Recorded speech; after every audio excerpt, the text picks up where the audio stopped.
C'est comme si son père avait appelé sa femme depuis sa tombe. Troublant. Mais s'agit-il d'une histoire vraie? Ou n'est-ce que pure invention? Les contes populaires sont remplis d'histoires de couples qui sont confrontés à la mort, ou de couples qui font le grand saut soit ensemble, soit séparément. Vous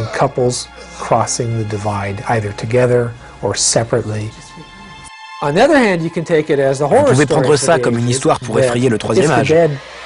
Si la mort vous appelle, ça signifie que quelqu'un d'autre va mourir. Quelqu'un va rejoindre l'époux décédé. Des créatures qui viennent d'outre-tombe. C'est un thème de prédilection du cinéma hollywoodien, des momies égyptiennes aux terrifiants vampires. Et des événements de ce genre se sont déjà produits dans la réalité. En Afrique du Sud, un homme déclaré mort à la suite d'un accident de voiture a passé 2 jours dans un caisson en métal avant qu'on le libère. Mais sa fiancée a refusé de le revoir, persuadée qu'il était désormais un zombie.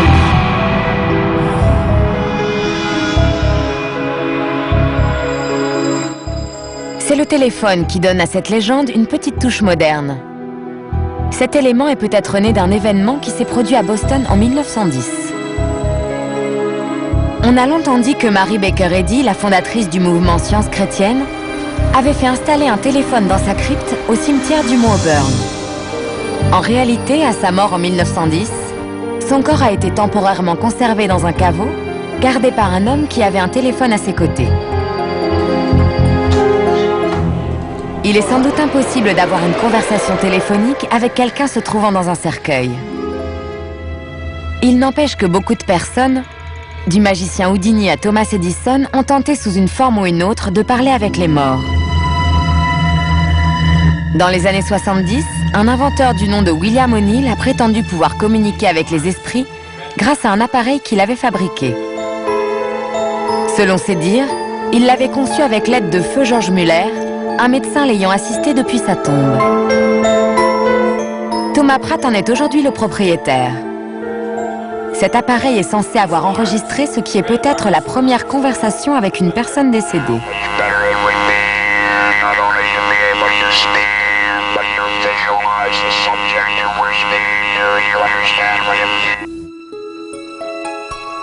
Mais si O'Neill a pu être aidé par le docteur Muller, pourquoi a-t-il eu besoin de cet appareil? Beaucoup de cas d'enterrement prématuré ont été rapportés au cours d'épisodes de peste.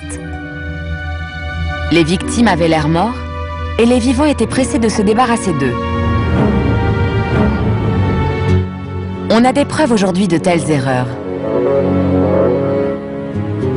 Le musée de Guanajuato au Mexique rassemble des momies préservées naturellement et retrouvées dans leur tombe. Il y a notamment le squelette d'une femme enterrée vivante. Tombée malade, cette femme a été enterrée vers le milieu du 19e siècle. Plus tard, lorsqu'elle a été exhumée, elle a été trouvée face contre terre. Elle s'était littéralement retournée dans sa tombe.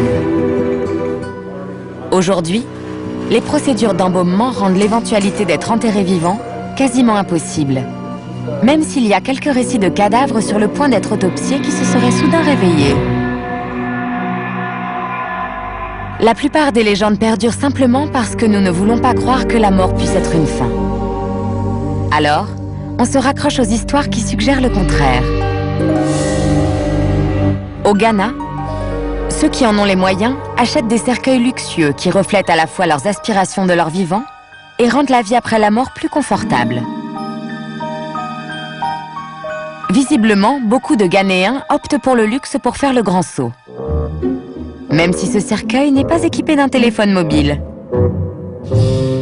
La volonté des hommes de rechercher ce qu'il y a de mieux en matière d'inhumation donne une certaine crédibilité à la légende de l'appel téléphonique du défunt mari à sa femme. J'ai entendu parler d'un cas où la personne avait demandé qu'on installe un téléphone dans son caveau. Et apparemment, quelqu'un aurait découvert l'existence de ce téléphone et serait allé s'en servir pour passer ses coups de fil. Ça aurait pu tuer la personne qui aurait lu la facture de téléphone.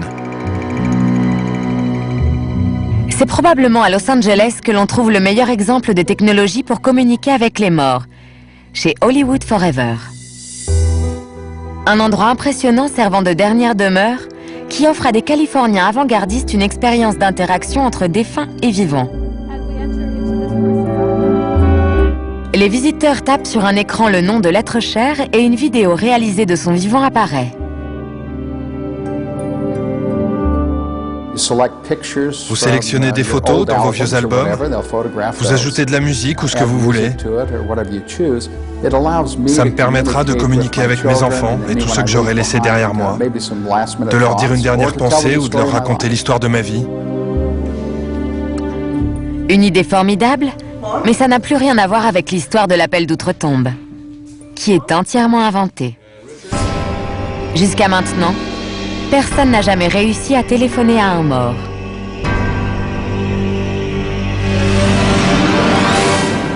Il y aura toujours des légendes urbaines, parce que les bonnes histoires, aussi extravagantes soient-elles, ne meurent jamais. Et parce qu'elles arrivent toujours à l'ami d'un ami, nous devons nous méfier et nous demander si elles ne sont que fiction ou réalité.